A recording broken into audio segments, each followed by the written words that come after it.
My name is Evelyn Hart. I'm 33 years old, and last week I received a letter from myself.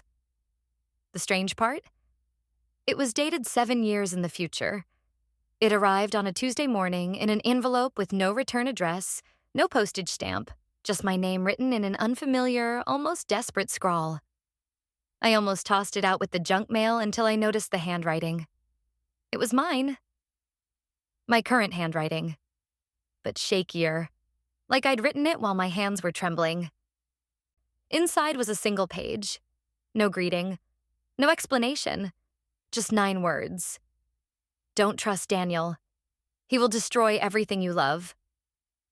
Daniel, my husband. At first I laughed, nervously, like someone who doesn't want to admit they're scared. It had to be a joke. Some weird prank from a friend who knew I had a dark sense of humor. But then, my stomach tightened. Only a handful of people knew the truth. That Daniel and I had been strained. Not fighting exactly, but something colder. We'd been married for 6 years. He was handsome, charming, and always just a little out of reach, like I was trying to hold on to smoke. Lately, he'd been coming home late, his phone screen tilting away from me, his explanations vague. I'd ignored it, pretended it didn't hurt. But now, this letter. That night over dinner, I watched him more carefully. The way he chewed, slow and measured. The way his eyes darted to my phone when it buzzed. I thought about asking him directly, "Do you plan to destroy me?" But instead I smiled, like nothing had changed. After midnight, when he was asleep, I took his phone from the nightstand. I didn't even know his passcode. Ridiculous, right? My own husband. But my fingers moved on instinct. 0419. His birthday. Unlocked. There were no obvious smoking guns, no flirty texts, no hidden folders. But there was one thing that caught my attention. A series of emails in an account I didn't recognize. Daniel.Reyes, privateaprotonmail.com. All the subjects were blank. All the senders were anonymous, and all the messages had been deleted except the most recent one. It read, "Shipment arrives Friday. Keep her distracted." Her? Me. I didn't sleep that night. Every creak in the house made my skin crawl. At 4:32 a.m., I heard Daniel's breathing change. Not the soft, even rhythm of sleep, but something slower, heavier. I turned my head. His eyes were open. "You're awake," he said softly. I nodded. He reached out, brushing hair from my face. "You were talking in your sleep," he whispered. "Something about a letter?" My blood froze. I had never told him about the letter. "Just a dream," I lied. His lips curved into a smile, but his eyes, they didn't match. The next day, I left work early and drove to my sister's house. Natalie and I had our share of issues, but she was the only family I trusted, or thought I trusted. I told her about the letter, about the email, about Daniel's strange behavior. She listened, nodding slowly, and then said something that made my pulse spike. "Eve, Daniel's been calling me." "What?" At first it was casual, just asking about you, how you were doing. Then last week, he asked if you'd ever mentioned your grandmother's estate. My grandmother had passed away when I was 19. The estate was tied up in trusts and investments, something I barely thought about anymore. It wasn't like there was much left, unless Daniel knew something I didn't. Natalie leaned in, lowering her voice. "And there's one more thing. Yesterday, a man came by asking for you. Tall, shaved head, tattoo on his neck. He said he was an old friend and gave me this." She handed me a business card. No name, no company, just a number and a single word printed in black ink. Run. That night, I didn't go home. I booked a cheap motel on the outskirts of town and turned my phone off. I thought I'd feel safer, but the thin walls and flickering neon sign outside only made me more paranoid. Every time a car pulled into the parking lot, my heart pounded. Around 2 a.m., there was a knock at my door. 3 slow taps. I froze. Another knock. I grabbed the motel's plastic ice bucket, clutching it like it could somehow be a weapon. When I finally looked through the peephole, my breath caught. It was me. Hair shorter, face thinner, a scar running down my jaw. The same eyes, my eyes, staring back. She leaned close to the door and whispered, "If you want to live, don't go home tomorrow." And then she was gone. I barely slept after seeing myself. Every shadow felt like it was watching. Every sound, a signal. By sunrise, my head pounded from exhaustion. I checked the parking lot. No trace of the scarred version of me. Had I imagined it? Some kind of breakdown? But then I remembered her voice. The urgency. The certainty. Don't go home tomorrow. Tomorrow? That gave me one day to figure out what was happening and why Daniel was somehow tied to it. I decided to start with the email. Shipment arrives Friday. Keep her distracted. Friday was tomorrow. I drove to a public library, logged into Daniel's private account from a random computer. To my surprise, the inbox was full again. Dozens of new messages, all time-stamped after 3 a.m. All from different encrypted addresses, but they weren't about me. Not exactly. They were inventory lists, names, dates, codes, and coordinates. I copied one set of coordinates into Google Maps. My chest tightened. It was an abandoned shipping warehouse down by the docks, a place I'd driven past 100 times, always wondering how it hadn't collapsed from rust. The last email had a single attachment, a blurry photograph. It showed a metal crate the size of a coffin. Stenciled across the side was a single word: Hart. I left the library feeling sick, the sky above too bright, too open. If Daniel was involved in whatever this was, then the warning wasn't just paranoia. It was survival. I called Natalie. No answer. Texted her. Nothing. I was halfway to her place when I noticed the same black SUV in my rearview mirror. It kept its distance, but every time I changed lanes, it followed. Panic clawed at my throat. I took an exit at the last second, swerving into a gas station. The SUV didn't follow, but a man stepped out from behind the ice freezer.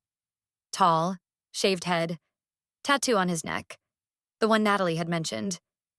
He walked straight to me, hands raised like he wanted to show he wasn't armed. "Evelyn," he said, voice low, "I'm not your enemy, but you're running out of time." "Who are you?" I demanded. "Call me Gray. I work for someone who's been watching Daniel for a long time." He glanced over his shoulder. "You've got less than 24 hours before he cashes you out." "Cashes me out? What does that even—" "It means," Gray interrupted, "that crate with your name on it isn't empty. And once it's delivered, you won't be in a position to complain about anything ever again." I wanted to scream, laugh, cry, but instead I just asked, "Why warn me?" "Because," Gray said, leaning closer, "the person who paid me to deliver that warning was you." My blood ran cold. "Not the one from last night," he added, reading my face. "A different you. Older, meaner, and she said you wouldn't believe her unless she sent me too." It was insane, completely impossible. And yet, two different versions of me had now tried to keep me alive. I asked Gray what I should do. He told me one thing: don't go to the warehouse. Don't go home. If you see Daniel before midnight tomorrow, run the other way. Then he walked off, climbed into a beat-up sedan, and was gone. By now, my mind was splintering in 10 directions. I drove back to the motel, only to find the door to my room ajar. Inside, my bag was untouched. My phone was still in the drawer where I'd hidden it. But on the bed, there was a new envelope. No handwriting this time. Just a printed message. "You don't listen well. Last chance, 8 p.m. tonight. Pier 16. The clock read 7:12. I should have left, driven until I ran out of road. But something in me, curiosity, stubbornness, maybe both, needed to know who was pulling the strings. The pier was almost deserted when I arrived. The water slapped lazily against the pylons, the air smelling of salt and oil. At the far end, a lone figure stood facing the water. When she turned, my knees almost buckled. It was me again, not the scarred one, not the broken one, but polished. Expensive coat, hair perfect, eyes colder than I thought possible. "Hello, Evelyn," she said smoothly. Or should I say, me? I didn't speak. She smiled like a predator. "I sent you the first letter. The others? Noise, distractions. You're about to be erased, and I need you alive. For now." "Erased?" I whispered. "Yes. Daniel works for a network that replaces people, makes them disappear, then installs more compliant versions. He's been fattening you up for years, emotionally, financially, so when you vanish, it's clean." "Why help me?" Her eyes gleamed. "Because the version they want to replace you with isn't me, and I don't like competition." Before I could respond, headlights flared in the distance. A black SUV, then another. My future self's face hardened. "Time's up. You have one choice. Evelyn, come with me and you'll live.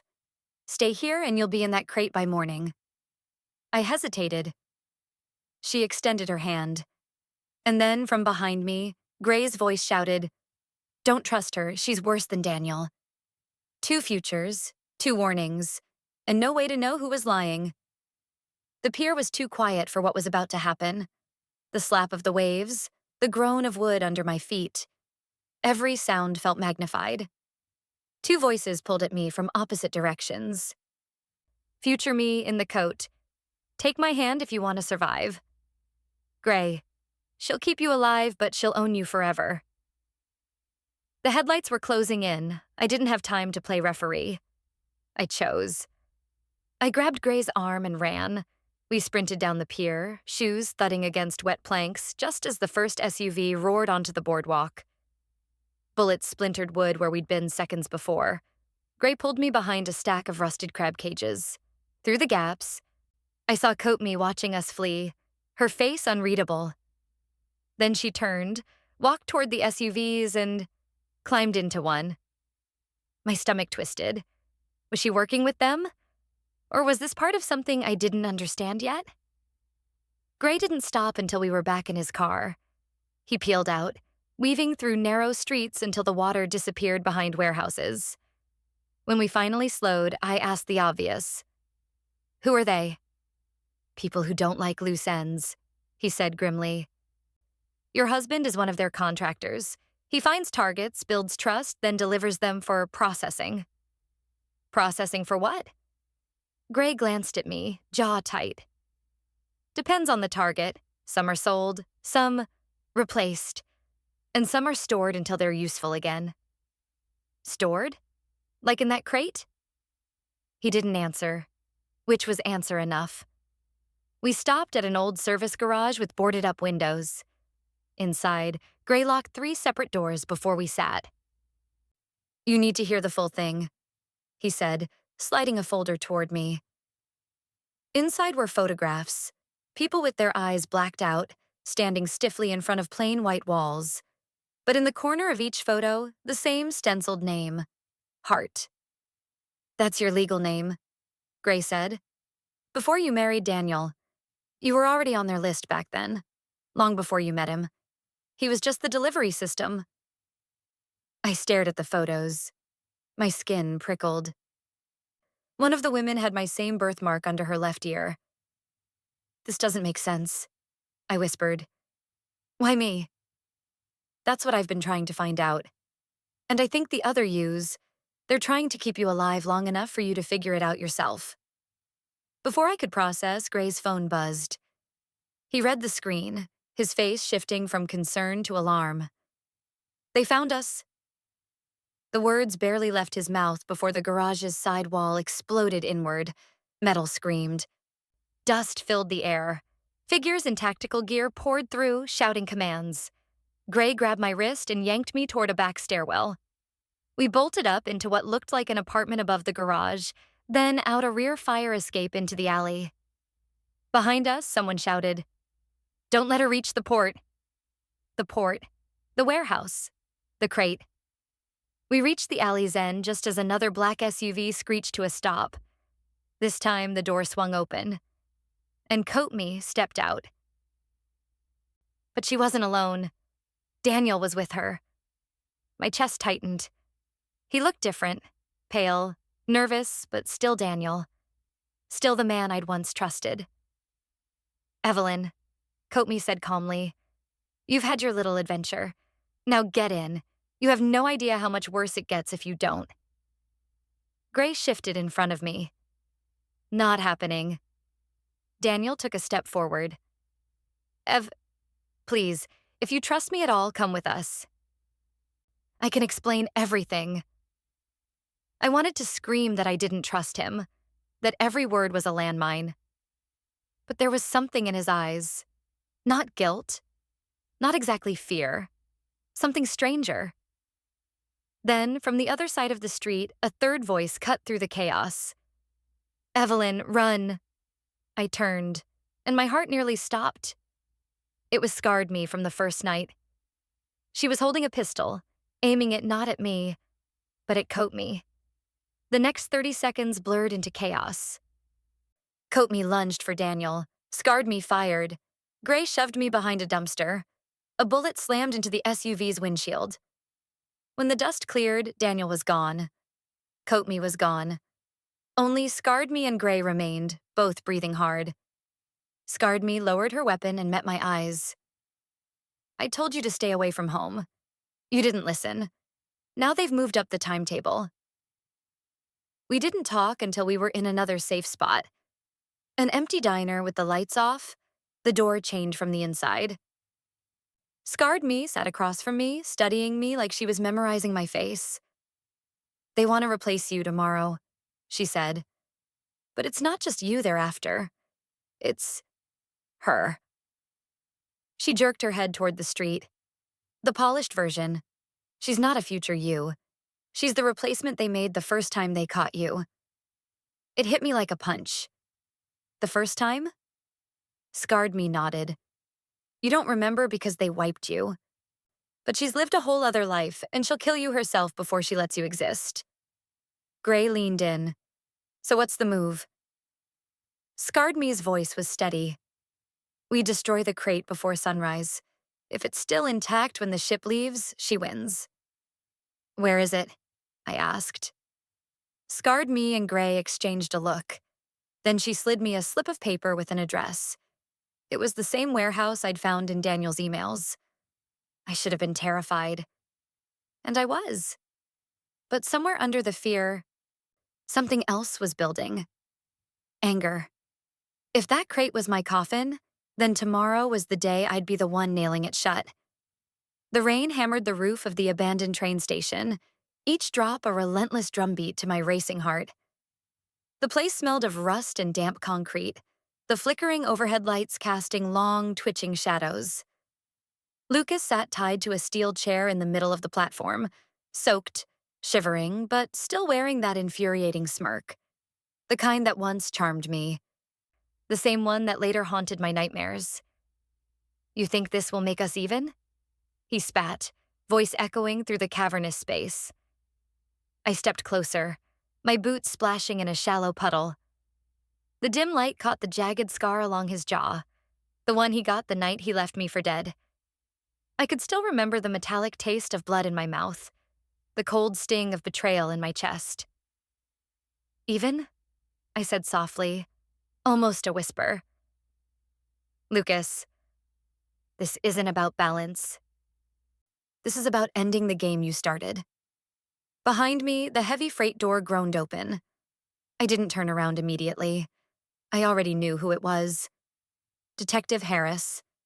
His voice came next, steady but edged with something darker. "Step away from him, Evelyn." I turned. Harris stood with his gun drawn, rainwater dripping from his trench coat.